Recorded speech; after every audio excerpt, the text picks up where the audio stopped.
결론적으로는 하반기에 연준이 파월이 맨날 얘기하는 주거비 관련된 물가가 안정되면서 전체적인 물가를 낮출 거야라는 것에 대해서는 적어도 반대되는 물가 수준이 나오고 있는 상황이기 때문에 그런 측면에 있어서는 내일 FOMC 끝나고 기자회견할 때 이와 관련된 전망이 연준 전체의 그런 경제 전망 요약에 어떻게 녹여 있는지에 대한 질문이 상당히 많이 나오지 않을까 그렇게 생각하고 있습니다. 또 하나 이분과 함께 또 짚어보겠습니다. 디멘전 투자자문 송재경 투자부문 대표 나오셨습니다. 어서 오세요. 안녕하세요. 대표님, 제가 금리 얘기를 워낙 하루 이틀 사이에 많이 하고 있는데 진짜 거의 끝판왕으로 한번 정리를 해주셨으면 좋겠어요. 네. 금리 인하에 대한 기대감이 뭐 들쑥날쑥하잖아요. 네. 근데 지금은 좀 많이 딜레이되고 내려와 있는 상황이긴 한데 좀 정리를 해볼까요? 결론적으로는 네. 시장이 그 우물 가서 숭늉을 많이 찾았다. 뭐 이렇게 봐야 될 것 같고요. 네. 지난 한 1년 동안 연준의 금리 인하 기대감이 한때는 한 6, 7번 연초에 거기까지 급등을 했다가 최근 들어선 이것이 빠르게 하향 안정화되면서 지금은 한 1.5회, 그러니까 네. 결국은 한 번 아니면 두 번이죠. 그렇죠. 그래서 적어도 이제 시장의 눈높이와 연준의 눈높이가 거의 이제 맞아가는 거 아닌가라는 생각을 하고 있고요. 오늘 밤에 발표될 것에서 뭐 어느 분도 오늘 금리 인하할 거라고 생각하시는 분은 아무도 없을 거예요. 거의 뭐 99%. 99에 9999, 네. 뭐 이렇게 봐야 될 것 같은데 네. 다들 이제 기대가 이번 아니면 뭐 한번 언제 얼마 안 남은 이제 7월 초 아니면 뭐 그 이후로 이제 9월 11월 12월 뭐 이렇게 이제 그 중에 이제 몇 번 할 거냐 이제 이런 기대일 텐데 결론적으로는 오늘 제가 기대하는 거는 전도표가 이제 오늘 업데이트 될 텐데 경제 전망 요약에서 그러니까 시장의 예상만큼 올 거냐, 그러니까 한 번 내지 두 번으로 줄을 것 같은데 그 정도 올 거냐, 아니면 아예 없어질 거냐, 아니면 세 번을 유지할 거냐. 만약에 세 번을 유지하면 시장이 환호를 할 수 있을 것 같고요, 거꾸로. 반면에 이것이 진짜로 아예 연내 없는 수준까지 가버리면 시장이 많이 실망할 것 같고. 근데 아마도 그냥 지금 연준의 그런 스탠스를 봤을 때는 시장 눈높이 정도에 맞춰준 정도로 오늘 FOMC와 점도표가 나오지 않을까, 제 개인적으로는 그렇게 생각을 해보고 있습니다. 기존의 3회에서 2회로 줄이는 거. 2회 내지 1회. 1회면 조금 더 1회까지도. 매파적이겠죠. 1회까지도. 일각에서는 뭐 없을 수도 있다라고 얘기 나오지만 그건 굉장히 좀 소수의. 그렇게 되면 의견이고. 시장이 깜짝 놀라겠죠. 깜짝 놀라겠죠. 네. 시장 예측 이 횟수 어떻게 좀 변화가 되고 있는지 자료 통해서 한번 보겠습니다. 예, 그래서 네. 결국은 제가 첫 번째 차트를 갖고 온 게 지금 그러니까 시장에서 이제 이거를 그 CME에서 그 페드 그 소위 그 연방 기금 선물을 가지고 연내 마지막에 금리가 어느 수준까지 갈 거냐를 예측해서 그걸 갖고 또 투자들 하시거든요. 네. 그것의 흐름입니다. 이 결론은 결국은 아까 말씀드린 대로 작년 말에는 지금 정도 수준까지 내려왔었고, 그러니까 소위 페드의 피벗 전 네. 10월 말에는 상당히 이제 사람들이 보수적으로 봤다가 파월이 피벗 태세 전환을 하면서 급등을 하면서 야 그럼 올해 안에 6, 7번 해주는 거 아니야? 라는 기대를 했는데 점도표는 그때도 이미 3번밖에 안 네. 됐었죠. 근데 연준이 이런 표현을 했지만 여기서도 이제 뺑기 쓰는 거야. 막 이런 식으로 정말로 이게 그런 거 아니야 했지만 지금은 이제 연준이 저렇게 할 만했네 해서 지금은 아예 한 번에서 두 번 사이의 정도로 이제 와 있는 거다. 그렇게 놓고 본다면 지금 앞으로도 연준의 지금 생각 자체가 적어도 이제 하이포로 거잖아요. 높게 오랫동안 가겠다는 것에 대해서 이제 시장이 어느 정도 이제는 믿어주는 그 단계까지는 왔기 때문에 이번 점도표도 거기에 맞춰서 변화되지 않을까라는 게 제 개인적인 생각입니다. 지속적으로 지금 이 조건으로 얘기하고 있는 게 지속적인 2%대 물가 그리고 고용입니다. 그런데 물가도 세부적으로 보자면 물론 내려오고는 있지만 세부적으로 좀 끈적끈적한 부분들이 있고 고용도 워낙에 잘 안 식고 좀 뜨거운 게 유지가 되고 있기 때문에 이 부분이 이제 관건인데 물가 얘기 좀 해주시죠. 예. 물가가 지금 연준 생각대로 잘 안 가고 있어요. 이제 가고 있다고는 하지만 이 정도 속도보다는 빠르게 내려올 걸 기대를 했었는데 뭐든지 내 생각대로 잘 안 되는 거죠. 이렇게 금리를 높게 유지를 했는데도 안 내려와. 연준 입장에서 이제 그런 생각인데, 그래서 얼마 전에 한 일주일 정도 전에 그 블룸버그에서 전 세계 유명한 그러니까 경제학자들, 이코노미스트를 상대로 서베이를 했어요. 그래서 그분들이 추정치 내는 분들이니까 과연 그러면 연준이 어떤 조건을 만족하면 금리 인하를 시작할 수 있겠느냐. 되게 재밌는 설문이죠. 네. 이게 어찌 보면 아까 1.5회를 예상하는 거하고 거의 맞닿는 거다 보시면 될 것 같은데, 지금 생각하는 거는 지금 있지만 거의 컨센서스가 상당히 모여 있습니다. 네. 적어도 3개월치 연속 또 내지는 4개월치, 뭐 중간에 2가 나갈 수는 있겠지만 3번에서 4번 정도가 2%에 거의 근접한 수준. 거의 사실은 원래 평균적으로 2% 되려면 더 내려와 있어야겠죠. 근데 어쨌거나 그 주변에서 머무는 것이 3개월에서 4개월치를 우리가 숫자로 확인해야만 그래야만 연준이 아마 금리 인하를 할 거다. 그러면 지금 앞으로 마지막에 오늘 밤에 미국 이제 5월 CPI가 나올 텐데 여전히 뭐 3%대 나올 거로 예상되고 있지 않습니까? PC도 뭐 그럴 것 같고요. 그래서 아직은 지금 5월 달 수치, 그러니까 5월 CPI나 한 달 후에 나올 5월 PC, 이번 달 말이 나올 5월 PC 숫자까지는 전혀 그 근처에 간 걸 확인하지 못할 것 같고요. 그러면 앞으로 남은 6, 7, 8, 9, 11 5개월 중에 3, 4회가 2%대까지 와야 되니까, 그러다 보니까 이제 기간이 얼마 안 남으니까 연내에 한 번 내지 2번으로 시장에서 많이 물러선 거다. 이렇게 보셔야 될 것 같습니다. 그 CPI가 나올 때마다 이제 세부적인 항목들을 우리가 보는데 끈적끈적한 주거비, 그리고 주거비는 시차를 두고 반영이 된다. 이것도 많이 들어서 알고 있는데 그러면 그 반영이 되는 게 도대체 언제냐? 뭐 이런 부분들이 항상 CPI 나올 때마다 이제 의문점으로 남는 부분이거든요. 주거비 얘기도 좀 해볼까요? 결국은 연준이 사실은 1, 2, 3월 달 예상 밖으로 높은 물가 수준이 나왔을 때 파월이 전가의 보도처럼 지금은 높지만 지금 서서히 내려오고 있는 자가 주거비를 포함한 주거비 물가가 하반기로 할수록 다 내려와서 우리가 예상하는 수준으로 전체 물가 수준을 낮출 거야. 이것이 이제 파월의 그 전가의 보도였거든요. 네네. 근데 이게 만만치가 않은 상황이라는 거죠. 그래서 이게 이제 보통 CPI 안에서는 이 주거비 물가, 우리나라는 포함을 안 시키지만 미국은 자가 주거비라는 것까지 개념을 한다. OER이라는 거 포함해서 CPI 안에는 한 40%의 비중을 갖고 있고요. 네. PCE 안에서도 이 주거비 관련된 물가가 20%대 정도거든요. 상당히 큽니다. 얘가 내려와 주는 게 맞아요. 그런데 최근 들어서 이게 그러니까 연준 입장에서는 안 좋은 뉴스가 나온 게 올해 1, 4분기 미국의 평균 주택 가격이 6% 중반까지 올라왔습니다. 6.6%. 3월 달만 보면은 6.7%까지 올라왔거든요. 이게 지금 미국의 모기지 물가가 7%대인데 이렇게 높은 고금리 하에서도 그 집값이 올라온다는 건, 이건 결국 시차를 두고, 제가 이제 세 번째 차트에서 네. 보여드린 것처럼 시차를 두고 CPI 내의 주거비 물가가 따라 올라갈 수밖에 없는 그런 상황이 돼 있다.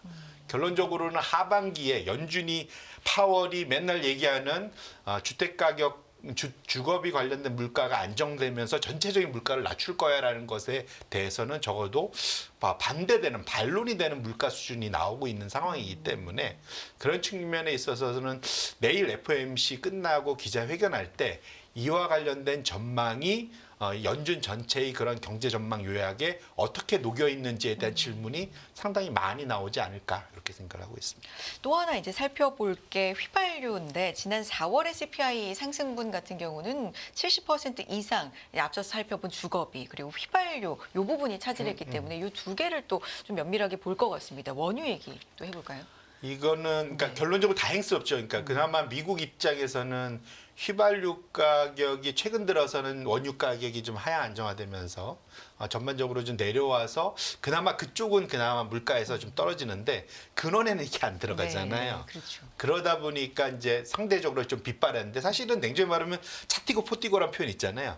식품 가격하고 에너지 가격 빼고 나서 물가 잡혀봐야 뭔 소용 있어. 우리는 돈 다 내고 있는데 그것도 매일매일 내는 거잖아요. 식품 가격이나 그런 에너지 가격 그런 측면에서 보면은 이거 잡힌 것 자체가 그렇게 그 연준한테 도움이 될 거. 연준 자체보다는 파월한테 그 바이든한테 좀 도움이 될 수 있지 않을까 생각하는데 문제는 이미 많이 높아져 있는 수준이기 때문에 그런 측면에서는 유권자들도 그렇게 좋은 점수를 주고 있지는 않다 봐야 될 것 같고 제가 이 차트를 갖고 온 가장 큰 이유는 투자 아이디어 때문에 갖고 온 겁니다. 이게 뭐냐면 최근 들어서 그러니까 2주 전에 6월 초에 오펙 플러스에서 작년 여름부터 해오던 감산, 자발적 감산을 상당 기간 오랫동안 사우디 주도로 이제 끌어왔었는데 6월 초에 얘기한 게 올 10월부터는 그 자발적으로 끌어올렸던 감산폭을 줄인다. 그럼 공급이 늘어나는 거잖아요. 이것 때문에 유가가 브렌트 기준으로 이제 80불 밑으로 내려오고 그래서 사실은 4월 초 비해서는 13, 15%까지 하락을 했었는데 시장이 그러다 보니까 전망이 너무 안 좋아졌어요. 그래갖고 이게 뭐냐면 제가 네 번째 차트를 갖고 온 게 원유는 보통 실물로 거래하는 원유 선물 거래하는 분들이 있잖아요. 거기에 이제 투기적인 스페큘레이트하는 거래도 있는데 이 수준이 순매수, 그러니까 매수 매도를 합친 이제 순매수의 수준이 2014년도에 제일 낮았던 수준까지 가 있다. 그러면 앞으로의 그러한 원유 전망이 엄청 안 좋아졌다라는 거죠. 네. 그런 측면에서는 역발상을 할 수 있는 상황이지 않을까. 왜냐하면 저 때는 저래갖고 100불대 하던 원유 가격이 2015년도 15년대에 가서는 50불, 30불까지 내려갔거든요. 근데 지금 그럴 상황이냐? 전 그렇지는 않다고 보고 대략 이 정도 수준까지 왔으면 적어도 일단 그러한 투기적인 그러한 그 자본들이 원유 시장을 보는 거는 거의 바닥에 와 있지 않느냐. 그럼 지금 상황이면 역발상을 해야지 않았냐라는 의미에서 이제 차트를 갖고 왔는데 다행스럽게 이번 주부터는 확실하게 좀 돌아서는 모습들이 나타나고 있다. 말씀을 드리고 싶고요. 두 번째로는 그것 때문에 이와 연관된 게 두 가지입니다. 그러면 원유에 투자하는 방법이 두 가지인데 하나는 그냥 그 원유 ETF를 사시면 돼요. 여기 하나 있고 또 하나는 이것을 발굴해서 그러니까 소위 이제 발굴해갖고 파는 기업. 에너지 기업들, 그러니까 이게 엑소모빌 같은 미국에 대부분 많이 있죠. 이 기업들이 들어가 있는 ETF를 사셔도 되거든요. 그래서 엑세일이라는 이제 미국의 대표적인 ETF가 있는데 그걸 업종별로 구분해서 보면 에너지 업종이 최근 들어서 상대적으로 좀 뒤로 밀리면서 확실히 그 소위 매력도라죠. 밸류에이션 매력이 많이 오는데 두 가지로 우리가 볼 수 있습니다. 손에 잡히는 매력이 뭐냐면 두 가지인데 배당을 많이 주느냐 아니면 자사주 소각을 해주느냐. 자사주 소각도 배당 같은 효과를 똑같이 보이잖아요. 심지어 우리가 세금도 안 내고. 그래서 두 개를 합친 소위 총 주주 환원 수익률이 현재 주가에서 보면은 7.6%. 압도적이죠. 사실은. 그러네요. 가만히 있으면 연에 7.6%를 돌려주는 효과가 있다라는 거고요. 그걸 뒤에 나머지 업종 전체하고 비교해 봐서도 가장 근접한 게 이제 커뮤니케이션 서비스나 금융 쪽인데 거기보다도 거의 60-70% 더 높은 수준.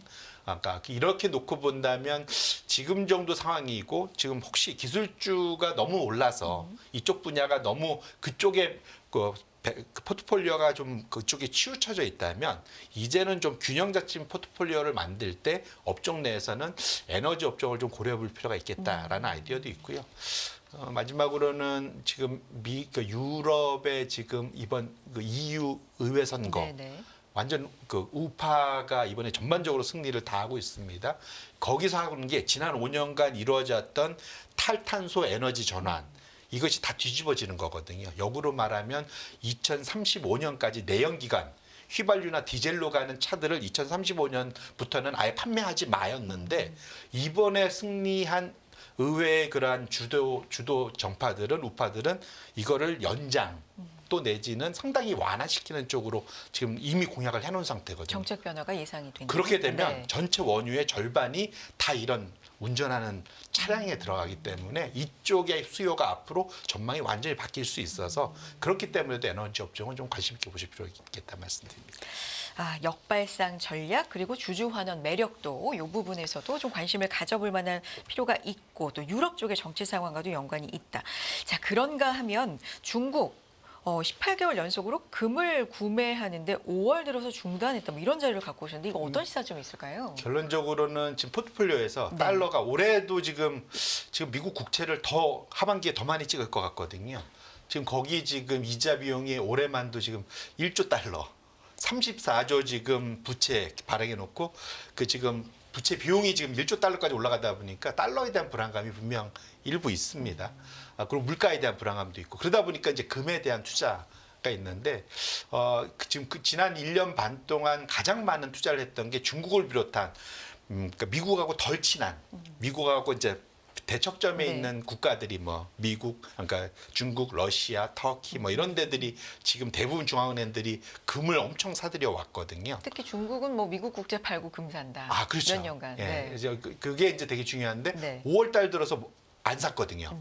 그럼 이런 바뀐 거 아니냐? 네. 라는 걱정이 있는데 결론적으로 말씀드리면 저는 최근 들어서 너무 가파르게 금 가격이 올랐기 때문에 그런 거고 큰 그림에서 놓고 보면 금을 지속적으로 살 거다라고 저는 보고 있어서 지금 상황에서는 그 사이에 포트폴리오에 금 비중이 거의 없거나 말로만 금금했는데 이번이 오히려 좀 어느 정도 비중을 늘릴 타이밍이지 않을까 생각하고요.